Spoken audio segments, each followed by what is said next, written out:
Canada Mallu പോഡ്കാസ്റ്റിൻ്റെ പുതിയൊരു എപ്പിസോഡിലേക്ക് എല്ലാവർക്കും സ്വാഗതം. ഇന്ന് നമ്മൾ ഒരു ബീഫ് പുലാവ് എങ്ങനെയാണ് ഉണ്ടാക്കുന്നതെന്നാണ് നോക്കുന്നത്. അതിനുവേണ്ടി നമ്മൾ ആദ്യമായിട്ട് 1 കിലോ ബീഫാണ് എടുത്തിരിക്കുന്നത്. ഇവിടെ വാൾമാർട്ടിൽ നിന്ന് ഓൾറെഡി സ്ലൈസ് ചെയ്തിട്ടുള്ള ബീഫിന് നമ്മൾ വീണ്ടും ചെറിയ ചെറിയ പീസുകളായിട്ടൊന്ന് സ്ലൈസ് ചെയ്തിട്ടുണ്ട്. അതിലേക്ക് ഒരു 1.5 ക്യാരറ്റ്, ഒരു തക്കാളി, 5 പച്ചമുളക് കീറിയത്, അതുപോലെ തന്നെ നമ്മുടെ മസാലയ്ക്ക് ആവശ്യമായ ജാതിപത്രി, തക്കോലം, ഏലക്ക, കറുവപ്പട്ട, കുരുമുളക്, ജീരകം, അണ്ടിപ്പരിപ്പ്, കിസ്മിസ്, പിന്നീട് ചില്ലി ഫ്ലേക്സ്, ചില്ലി പൗഡർ, മല്ലിപ്പൊടി, ഗരം മസാല, മഞ്ഞൾപ്പൊടി, കുരുമുളക് പൊടി, ഇഞ്ചി വെളുത്തുള്ളി പേസ്റ്റ് എന്നിവയാണ് നമ്മൾ എടുത്ത് വെച്ചിരിക്കുന്നത്. ആദ്യം തന്നെ ഒരു പ്രഷർ കുക്കർ അടുപ്പത്ത് വെച്ച് അതിലേക്ക് നമ്മൾ 3 ടീസ്പൂൺ വെജിറ്റബിൾ ഗീ ആഡ് ചെയ്യും. അതിനുശേഷം അതിലേക്ക് നമ്മൾ 1 ടീസ്പൂൺ വിർജിൻ കൊക്കനട്ട് ഓയിലും ആഡ് ചെയ്ത് നന്നായി ചൂടായതിനു ശേഷം നമ്മൾ എടുത്തു വെച്ചിരിക്കുന്ന മസാലകളെല്ലാം അതിലേക്കിട്ട് നന്നായിട്ട് തന്നെ മൂപ്പിച്ചെടുക്കുക.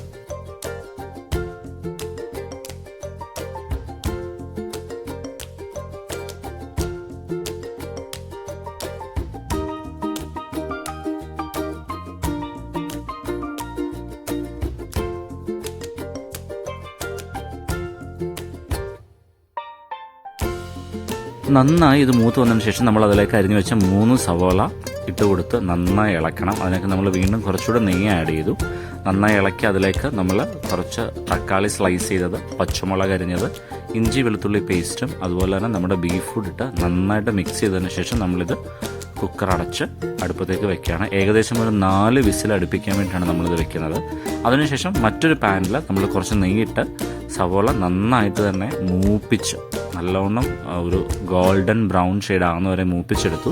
അതിൻ്റെ കൂടെ തന്നെ നമ്മൾ കുറച്ച് കിസ്മിസും അണ്ടിപ്പരിപ്പും മൂപ്പിച്ച് മാറ്റി വെച്ചിട്ടുണ്ട്. അതിനുശേഷം നമ്മളൊരു വലിയ അലൂമിനിയത്തിൻ്റെ പാത്രം അടുപ്പത്ത് വെച്ച് നമ്മൾ ഈ വറുത്ത് വെച്ചിരിക്കുന്ന സവോള അതിലേക്ക് മാറ്റി അതിനകത്തേക്ക് നമ്മൾ നേരത്തെ അരിഞ്ഞു വെച്ചിരുന്ന ചെറിയ ക്യൂബുകളായിട്ട് അരിഞ്ഞു വെച്ചിരിക്കുന്ന നമ്മുടെ ക്യാരറ്റ്, നമ്മൾ ചെറിയ ക്യൂബുകളായിട്ട് അരിഞ്ഞു വെച്ചിരുന്ന നമ്മുടെ ബെൽ പെപ്പേഴ്സും ക്യാപ്സിക്കവും, അതുപോലെ തന്നെ അതിലേക്ക് നമ്മൾ കുറച്ച് തക്കാളി അരിഞ്ഞു വെച്ചത്, പച്ചമുളക് ചെറിയതായി അരിഞ്ഞു വെച്ചതും, പിന്നീട് കുറച്ച് ഗ്രീൻ പീസും കൂടി നമ്മൾ ചേർത്ത് നമ്മുടെ എടുത്തു വെച്ചിരുന്ന നമ്മൾ കിസ്മിസ്, അണ്ടിപ്പരിപ്പ് ഇവയെല്ലാം ഇട്ട് നന്നായിട്ട് തന്നെ ഒന്ന് അതിൻ്റെ ഒരു പച്ചപ്പ് മാറുന്ന ആ ഒരു ഇതുവരെ ഒന്ന് നമ്മളൊന്ന് ഫ്രൈ ചെയ്തെടുക്കും.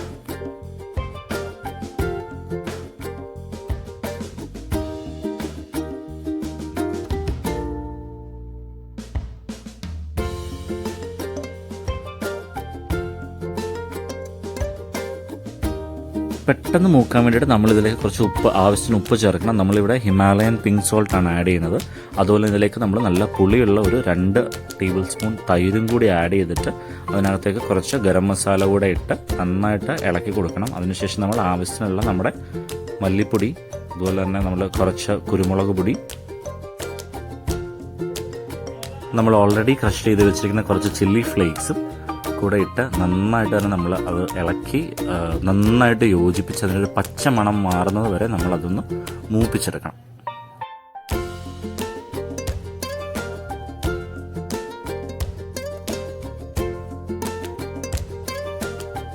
ആ ഒരു ടൈമിൽ നമ്മൾ നമ്മുടെ കുക്കറിൻ്റെ വിസിലൊക്കെ പോയി അതിനുശേഷം നമ്മളത് തുറന്നു നോക്കി കൈയൊന്നും പൊള്ളാതെ തന്നെ എല്ലാവരും നോക്കുക. അതിനകത്തുള്ള ബീഫിൻ്റെ ഒരു സ്റ്റോക്ക് ഇപ്പം വന്നു കാണും. ആ സ്റ്റോക്ക് നമ്മൾ നന്നായിട്ട് വറുത്ത് വെച്ചിരിക്കുന്ന അതിലേക്ക് നമ്മൾ ആഡ് ചെയ്ത് കൊടുക്കുകയാണ്.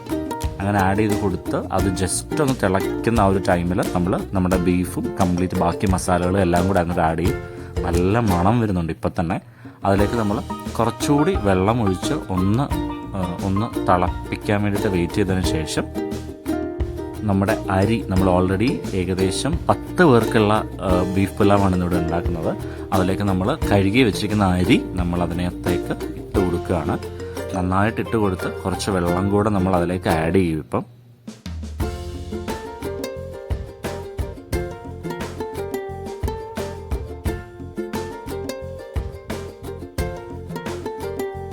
നമ്മളത് കുറച്ച് നെയ്യും കൂടി ഇട്ടതിന് ശേഷം നന്നായിട്ട് ഇളക്കി കൊടുത്ത് അതൊന്ന് അടച്ചു വെച്ച് വേവിക്കാൻ പോവാണ്.